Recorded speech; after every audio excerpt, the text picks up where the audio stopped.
ಕಾವೇರಿ ಕ್ಷಮಿಸು ಅನ್ನುವ ವಿಚಾರದಲ್ಲಿ ರಿಪಬ್ಲಿಕ್ ಕನ್ನಡ ಈಗ ಅಭಿಯಾನವನ್ನ ಶುರು ಮಾಡಿದೆ. ಇವತ್ತು ಬೆಳಗ್ಗೆ 7 ಗಂಟೆಯಿಂದ ಈ ಒಂದು ಅಭಿಯಾನವನ್ನ ಕೈಗೆತ್ತಿಕೊಂಡಿದೆ ನಿಮ್ಮ ರಿಪಬ್ಲಿಕ್ ಕನ್ನಡ. ಈಗ ಕಾವೇರಿ ಒಡಲು ಸೇರ್ತಾ ಇರುವಂತಹ ಚರಂಡಿ ನೀರಾಗಿರ್ಬೋದು, ಇದೆಲ್ಲವೂ ಕೂಡ ಸ್ಟಾಪ್ ಆಗಬೇಕು. ಇದಕ್ಕೆ ಸಂಬಂಧಪಟ್ಟಂತೆ ಎಲ್ಲವೂ ಗೊತ್ತಿದೆ, ಆದರೆ ಯಾರು ಕೂಡ ಅದನ್ನು ತಡೆಯೋದಕ್ಕೆ ಮುಂದಾಗ್ತಾ ಇಲ್ಲ. ನೋಡಿ, ಕಾವೇರಿ ನೀರು ಇವತ್ತು ಕಪ್ಪಗಾಗ್ತಿರೋದಕ್ಕೆ ಕಾರಣ ಚರಂಡಿ ನೀರು ಸೇರ್ತಾ ಇರುವಂಥದ್ದು. ನೊರೆಯಾಗಿ ಚರಂಡಿ ನೀರು ಕಾವೇರಿ ಒಡಲು ಸೇರಿಕೊಳ್ತಾ ಇದೆ. ಹೇಗಿದೆ ಕಾವೇರಿ ಒಡಲು? ಹೇಗೆ ನದಿಗೆ ಸೇರ್ತಾ ಇದೆ ತ್ಯಾಜ್ಯ? ಕುಶಾಲನಗರದ ಸಾಯಿ ಬಡಾವಣೆ ಸಮೀಪದಿಂದ ನೇರ ಪ್ರಸಾರವನ್ನು ಮಾಡ್ತಾ ಇದೆ ರಿಪಬ್ಲಿಕ್ ಕನ್ನಡ. ರಿಪಬ್ಲಿಕ್ ಕನ್ನಡದಲ್ಲಿ ಕ್ಷಮಿಸು ಕಾವೇರಿ ಮೆಗಾ ಕ್ಯಾಂಪಿಯನ್. ನದಿಗೆ ಚರಂಡಿ ನೀರು ಸೇರಿ ಕಪ್ಪಾಗ್ತಿದ್ದಾಳೆ ಕಾವೇರಿ. ನೋಡಿ ಯಾವ ರೀತಿಯಾಗಿ ಕಾವೇರಿ ನದಿ ಉಗಮಗೊಂಡು ಹರಿತಾ ಬರುತ್ತೆ ಅಂತೇಳಿ.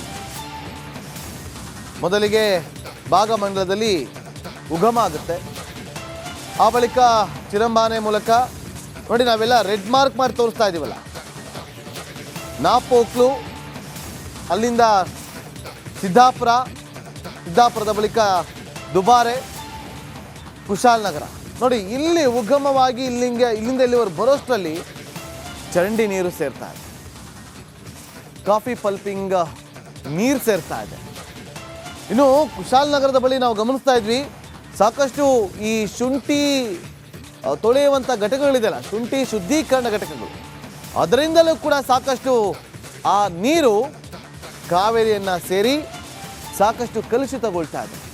ನೋಡಿ, ಹೀಗೆ ಹರಿದು ಬರುವಂಥ ಕಾವೇರಿಯ ನೀರು ನಮ್ಮವರೆಗೂ ಬರೋದಕ್ಕೆ, ಬೆಂಗಳೂರಿನವರೆಗೂ ಬರೋಷ್ಟರಲ್ಲಿ ಎಷ್ಟು ಕಲುಷಿತವಾಗಿರುತ್ತೆ ನೋಡಿ. ಇವತ್ತು ಒಂದು ರಿಪೋರ್ಟ್ ಸಿಕ್ಕಿದೆ, ನಿಜಕ್ಕೂ ಕೂಡ ಆ ರಿಪೋರ್ಟ್ನಲ್ಲಿ ಶಾಕಿಂಗ್ ವಿಚಾರ ಇದೆ. ಆ ರಿಪೋರ್ಟ್ ನಮ್ಮ ಬಳಿ ಇದೆ.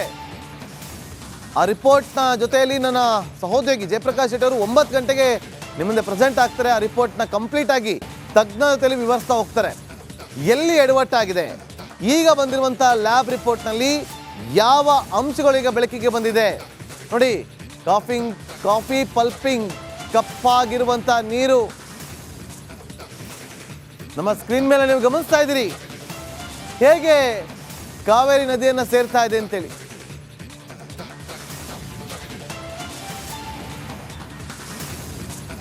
ನಮ್ಮ ಇಬ್ಬರು ಸಹೋದ್ಯೋಗಿಗಳು ಬೆಳಗ್ಗಿನಿಂದಲೂ ಕೂಡ ಅಂದರೆ 7 ಗಂಟೆಯಿಂದಲೇ ಸ್ಥಳದಿಂದಲೇ ಒಂದು ಪ್ರತ್ಯಕ್ಷ ವರದಿಯನ್ನು ಕೊಡುವಂಥ ಕೆಲಸವನ್ನು ಮಾಡ್ತಿದ್ದಾರೆ.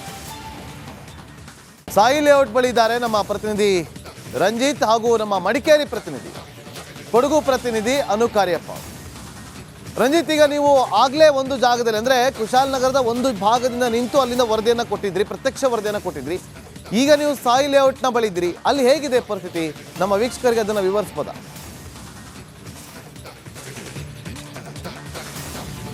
ಖಂಡಿತವಾಗ್ಲೂ ನಾಗೇಂದ್ರ ಬಾಬು, ಕ್ಷಮಿಸು ಕಾವೇರಿ. ಕಾವೇರಿಯ ಬಳಿ ನಾವು ಕ್ಷಮೆಯನ್ನ ಕೇಳಬೇಕಷ್ಟೇ. ಯಾಕಂತ ಹೇಳಿದ್ರೆ ಕಾವೇರಿ ನಮಗೆ ಬದುಕನ್ನು ಕೊಟ್ಟಿತು, ಕಾವೇರಿ ನಮಗೆ ಕುಡಿಯಲು ಶುದ್ಧವಾದಂಥ ನೀರನ್ನು ಕೊಟ್ಟಿತು, ಕಾವೇರಿ ನಮಗೆ ಎಲ್ಲವನ್ನು ಕೂಡ ಕೊಟ್ಟಿತು. ಆದರೆ ಕಾವೇರಿಗೆ ನಾವು ಕೊಟ್ಟಿದ್ದೇನು? ಕಾವೇರಿಗೆ ನಾವು ಕೊಟ್ಟಿದ್ದು ಒಡಲಿಗೆ ವಿಷ, ಕಾವೇರಿಗೆ ನಾವು ಕೊಟ್ಟಿದ್ದು ಒಡಲಿಗೆ ತ್ಯಾಜ್ಯ, ಕಾವೇರಿಗೆ ನಾವು ಕೊಟ್ಟಿದ್ದು ನಮ್ಮ ಅನಾಚಾರದಿಂದ, ನಮ್ಮ ಎಡವಟ್ಟಿನಿಂದ ಮಾಡಿದಂಥ ತಪ್ಪುಗಳಿಂದ ಕಾವೇರಿಯ ನೀರನ್ನು ಮಲಿನ ಮಾಡಿದ್ದು ಮಾತ್ರ. ಎಸ್ ನಾಗೇಂದ್ರ ಬಾಬು, ನಾ ಎಕ್ಸಾಕ್ಟ್ ಆಗಿರುವಂಥ ಜಾಗ ಸಾಯಿ ಬಡಾವಣೆ, ಸಾಯಿ ಲೇಔಟ್. ಈ ಸಾಯಿ ಲೇಔಟ್ನಿಂದ ಅಂದರೆ ನಗರದ ಸುಮಾರು 1 ಲಕ್ಷ ಜನ, ಈ ನಗರದ 1 ಲಕ್ಷ ಜನ ದಿನ ಬಳಸಿದಂತಹ ತ್ಯಾಜ್ಯ ನೀರು, ಕಲ್ಮಶ, ಅದರ ಜೊತೆಗೆ ಕಾರ್ಖಾನೆಯ ಆ ಒಂದು ವಿಷಪೂರಿತ ನೀರು ಬಂದು ಕಾವೇರಿ ನದಿಗೆ ನಾದ್ಯಂತ ಹರಿಯುವಂಥ ನೀರು ಕಾವೇರಿ. ಇಂತಹ ಒಂದು ಕಾವೇರಿ ಕಲುಷಿತವಾಗ್ತಾ ಇದೆ. ಪವಿತ್ರ ತಾಯಿ ಕಾವೇರಿ ನದಿಯ ದುರಾವಸ್ಥೆಯನ್ನ ಕೇಳೋರೇ ಇಲ್ವಾ? ಕಾವೇರಿಯನ್ನ ತಮಿಳುನಾಡಿಗೆ ಬಿಡಬೇಕಾದ್ರೆ ಪ್ರತಿಭಟನೆಗಳು, ಹೋರಾಟಗಳು ನಡೆಯುತ್ತೆ ಕಾವೇರಿಯನ್ನ ಉಳಿಸಿಕೊಳ್ಳೋದಕ್ಕೆ. ಹೋರಾಟಗಾರರು ಇನ್ನು ಮುಂದೆ ಕಾವೇರಿಯನ್ನ ಕಾಪಾಡಿಕೊಳ್ಳೋದಕ್ಕೆ ಮುಂದಾಗಬೇಕು. ಕನ್ನಡ ಪರ ಸಂಘಟನೆಗಳು ಇವತ್ತು ಕಾವೇರಿಗಾಗಿ ತಿಂಗಳಾನುಗಟ್ಟಲೆ ಪ್ರತಿಭಟನೆಗಳನ್ನ ಮಾಡಿದೆ ಕಾವೇರಿಯನ್ನ ಉಳಿಸಿಕೊಳ್ಳೋದಕ್ಕೆ. ನಿಮ್ಮ ರಿಪಬ್ಲಿಕ್ ಕನ್ನಡ ಲಾಂಚ್ ಆದಂತಹ ಮೊದಲ ದಿನವೇ ಮೊದಲ ಸುದ್ದಿಯನ್ನ ಕೂಡ ತೆಗೆದುಕೊಂಡಿದ್ದು ಕಾವೇರಿ ವಿಚಾರವಾಗಿ ನಡೆದಂತಹ ಹೋರಾಟದ ಸುದ್ದಿ. ಈಗ ಕಾವೇರಿ ಉಳಿಸಿಕೊಳ್ಳಬೇಕು. ನೋಡಿ, ಕಾವೇರಿಯ ಮೇಲಿನ ಅಭಿಮಾನ ಇದೆಯಲ್ಲ, ಈಗ ಹೊರಗಡೆ ಬರಬೇಕು. ನಾಡು ನುಡಿ ಜಲ ಅಂತ ಬಂದಾಗ ನಿಮ್ಮ ರಿಪಬ್ಲಿಕ್ ಕನ್ನಡ ಯಾವಾಗಲೂ ಮುಂದೆ ಇರುತ್ತೆ, ಮೊದಲ ಸ್ಥಾನದಲ್ಲಿ ನಿಂತುಕೊಳ್ಳುವಂತ ಕೆಲಸವನ್ನ ಮಾಡುತ್ತೆ. ನಮಗೆ ನಾಡು ನುಡಿ ಜಲಕ್ಕಿಂತ ಬೇರೆ ಯಾವ ಸುದ್ದಿ ಕೂಡ ಇಂಪಾರ್ಟೆಂಟ್ ಅಲ್ಲವೇ ಅಲ್ಲ. ನೋಡಿ, ತಲಕಾವೇರಿಯಲ್ಲಿ ಅಂದ್ರೆ ಭಾಗಮಂಡಲದಲ್ಲಿ ತಲಕಾವೇರಿ ಉದ್ಭವಿಸಿ, ಕಾವೇರಿ ತಾಯಿ ಉದ್ಭವಿಸಿ ಅಲ್ಲಿಂದ ಹರಿಯುವಂತ ಕೆಲಸಗಳಾಗುತ್ತೆ. ಅಲ್ಲಿ ಉದ್ಭವ ಆದಾಗ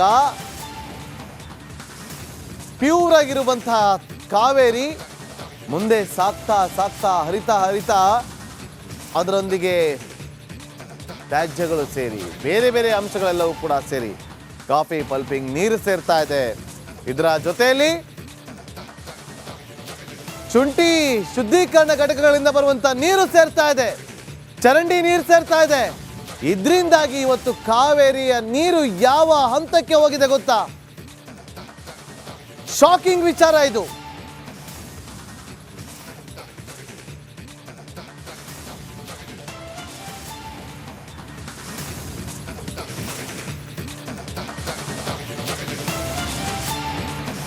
ಈ ಹಿಂದೆ ಪವಿತ್ರ ತುಂಗಾ ನದಿಯ ಉಳಿವಿಗಾಗಿ ನಿಮ್ಮ ರಿಪಬ್ಲಿಕ್ ಕನ್ನಡ ದೊಡ್ಡ ಮಟ್ಟದ ಅಭಿಯಾನ ಮಾಡಿತು, ದೊಡ್ಡ ಮಟ್ಟದಲ್ಲಿ ಸುದ್ದಿ ಆಯಿತು. ನಂತರ ಅದರ ಇಂಪ್ಯಾಕ್ಟ್ ಕೂಡ ಆಗಿತ್ತು.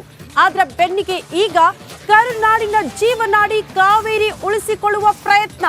ಈ ಕೂಡಲೇ ಎಲ್ಲರೂ ಎಚ್ಚೆತ್ತುಕೊಳ್ಬೇಕು. ಆ ಬಗ್ಗೆ ಧ್ವನಿ ಎತ್ತಲೇಬೇಕಾದಂತ ಅನಿವಾರ್ಯತೆ, ಅದನ್ನ ಉಳಿಸುವ ಜವಾಬ್ದಾರಿ ನಮ್ಮೆಲ್ಲರದ್ದು. ಕಾವೇರಿ ಉಳಿವಿಗಾಗಿ ಮತ್ತೆ ನಿಮ್ಮ ರಿಪಬ್ಲಿಕ್ ಕನ್ನಡ ದೊಡ್ಡ ಮಟ್ಟದ ಅಭಿಯಾನವನ್ನ ಮಾಡ್ತಾ ಇದೆ. ಸದ್ಯ ಕಾವೇರಿ ನದಿ ನೀರು ಉಗಮವಾಗುವ ಸ್ಥಳದಲ್ಲಿ ಯಾವ ರೀತಿ ಕಲುಷಿತವಾಗ್ತಿದ್ದಾಳೆ, ಈ ಕುರಿತ ಒಂದು ಸ್ಪೆಷಲ್ ರಿಪೋರ್ಟ್ ಇದೆ, ಬನ್ನಿ ನೋಡ್ಕೊಂಡು ಬರೋಣ.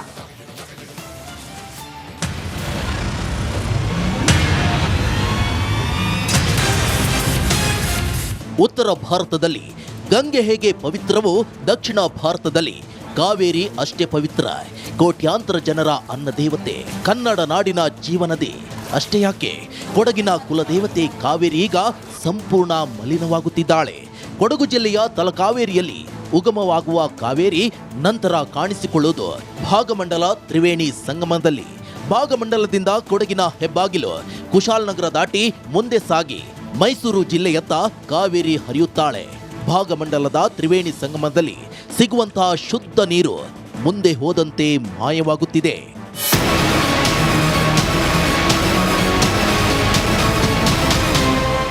ಅಲ್ಲಲ್ಲಿ ತ್ಯಾಜ್ಯಗಳನ್ನ ನದಿಗೆ ಹಾಕೋದು, ಚರಂಡಿ ನೀರನ್ನ ನೇರವಾಗಿ ನದಿಗೆ ಬಿಡೋದು, ಕಾಫಿ ಹಣ್ಣಿನ ಪಲ್ಪ್ ಅನ್ನ ಸೀದಾ ನೀರಿಗೆ ಹಾಕೋದು, ನದಿಯ ಒಡಲನ್ನೇ ಡಂಪಿಂಗ್ ಯಾರ್ಡ್ನಂತೆ ಮಾಡಿಕೊಂಡಿರೋದೇ ಇದಕ್ಕೆ ಪ್ರಮುಖ ಕಾರಣ.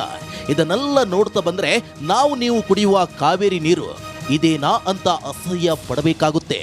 ಆ ಮಟ್ಟಕ್ಕೆ ಕೊಡಗಿನ ಕಾವೇರಿ ಕಲುಷಿತವಾಗುತ್ತಿದ್ದಾಳೆ.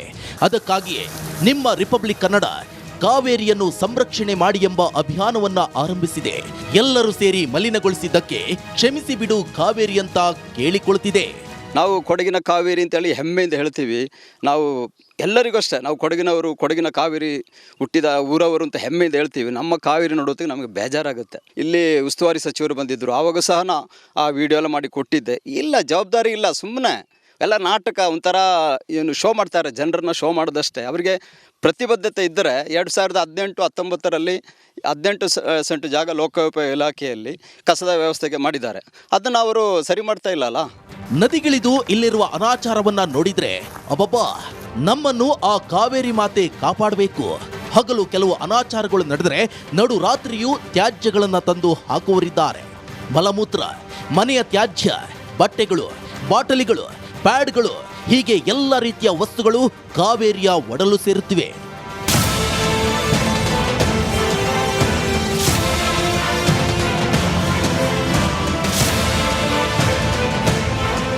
ನೀವೇ ಇಲ್ಲಿ ನೋಡಿ, ಪಟ್ಟಣದ ಚರಂಡಿ ನೀರು ಹೇಗ್ ಬಂದು ನದಿ ಪಾಲಾಗುತ್ತಿದೆ, ಕಾಫಿ ಪಲ್ಮಿಂಗ್ ನೀರು ಹೇಗಿದೆ ನೋಡಿ.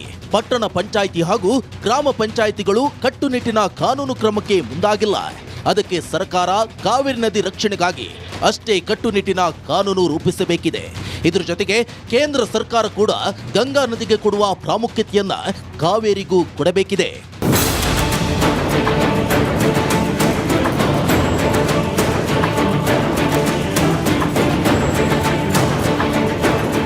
ಕಾವೇರಿ ನದಿ ಸ್ವಚ್ಛತಾ ಆಂದೋಲನ ಸಮಿತಿಯೊಂದು ಕಾರ್ಯನಿರ್ವಹಿಸುತ್ತಿದೆ. ನದಿ ರಕ್ಷಣೆಯ ಬಗ್ಗೆ ಇದುವರೆಗೆ 8 ಮುಖ್ಯಮಂತ್ರಿಗಳಿಗೆ ಮನವಿ ಪತ್ರ ನೀಡಿದೆ. ಆದರೆ ಯಾರು ಈ ಬಗ್ಗೆ ತಲೆ ಕೆಡಿಸಿಕೊಂಡಿಲ್ಲ. ಇನ್ನು ಕುಶಾಲನಗರದಲ್ಲಿ ಪ್ರತಿ ತಿಂಗಳು ಕಾವೇರಿ ಆರತಿ ಕಾರ್ಯಕ್ರಮ ನಡೆಸಲಾಗುತ್ತದೆ. ಇದಕ್ಕಾಗಿ ಕಾವೇರಿ ಮಹಾ ಆರತಿ ಬೆಳಗವೂ ಇದೆ. ಇದುವರೆಗೆ ಒಟ್ಟು 155 ಬಾರಿ ಕಾವೇರಿ ಆರತಿ ನಡೆದಿದೆ. ಆರತಿ ಎತ್ತುವ ಜಾಗದಲ್ಲಿಯೂ ಕೂಡ ಕಾವೇರಿ ಸಂಪೂರ್ಣವಾಗಿ ಮಲಿನವಾಗಿದ್ದಾಳೆ. ಪರಿಸ್ಥಿತಿ ಹೀಗಿದ್ದ ಮೇಲೆ ಉಳಿದ ಕಡೆಗಳಲ್ಲಿ ಹೇಗಿರುತ್ತೆ ಅಂತ ನೀವೇ ಊಹಿಸಿ. ನಾವು ನಮ್ಮ ನಂಬಿಕೆ ಪ್ರಕಾರ ಕಾವೇರಿ ಮಾತೆ ನಮ್ಮನ್ನು ಸಂರಕ್ಷಣೆ ಮಾಡ್ತಾರೆ ಅಂತ ನಮ್ಮ ಒಂದು ನಂಬಿಕೆ. ಇವತ್ತು ಏನಾಗಿದೆ, ಆ ಕಾವೇರಿ ಮಾತೆನ ನಾವು ಸಂರಕ್ಷಣೆ ಮಾಡುವಂಥ ಪರಿಸ್ಥಿತಿಗೆ ನಾವು ತಂದಿಟ್ಟಿದ್ದೀವಿ. ಅಂದರೆ ಯಾವ ಮಟ್ಟಕ್ಕೆ ಅದು ಒಂಥರ ಹೋಗಿರ್ಬೋದು ಅಂತ ಲೆಕ್ಕ ಹಾಕೊಳ್ಳಿ. ಇವತ್ತು ನೀರಿನ ಗುಣಮಟ್ಟ ಒಟ್ಟಾರೆ ಎ ಇಂದ ಬಿ ಸಿ ಡಿ ಗೆ ಹೋಗ್ತಾ ಇದೆ. ಬೇಸಿಗೆ ಬಂದಾಗ ಕಲುಷಿತ ನೀರಿಂದೇ ಪ್ರಮಾಣ ಜಾಸ್ತಿ ಹರಿತಾ ಇದೆ. ಇದಕ್ಕೆ ಜಿಲ್ಲಾಡಳಿತ ಹಾಗೆ ಸರ್ಕಾರ ಯೋಜನೆ ರೂಪಿಸಲೇಬೇಕಾಗುತ್ತೆ. ಇನ್ನು ಕಾವೇರಿ ನೀರಿನ ವಿಷಯ ಬಂದಾಗ ಸರ್ಕಾರ ಸೇರಿದಂತೆ ಎಲ್ಲರೂ ಕಾವೇರಿ ನಮ್ಮದು ಅಂತ ಬೊಬ್ಬೆ ಹಾಕ್ತಾರೆ. ಆದರೆ ಅದೇ ಕಾವೇರಿ ನದಿಯ ರಕ್ಷಣೆ ಬಗ್ಗೆ ಯಾರು ಮಾತನಾಡ್ತಿಲ್ಲ. ಕೊಡಗು ಜಿಲ್ಲೆಗೆ ಬರುವ ಎಲ್ಲಾ ಜನರು ಕೈ ಮುಗಿದು ಹೋಗುತ್ತಾರೆ. ಆದರೆ ನದಿ ರಕ್ಷಣೆಯ ಬಗ್ಗೆ ಎಲ್ಲೂ ಮಾತಿಲ್ಲ. ನದಿ ಮಲಿನವಾಗುವುದಕ್ಕೆ ಸ್ಥಳೀಯರಷ್ಟೇ ಕಾರಣವಲ್ಲ, ಜೊತೆಗೆ ಪ್ರವಾಸಿಗರ ಪಾತ್ರವೂ ಅಷ್ಟೇ ಇದೆ.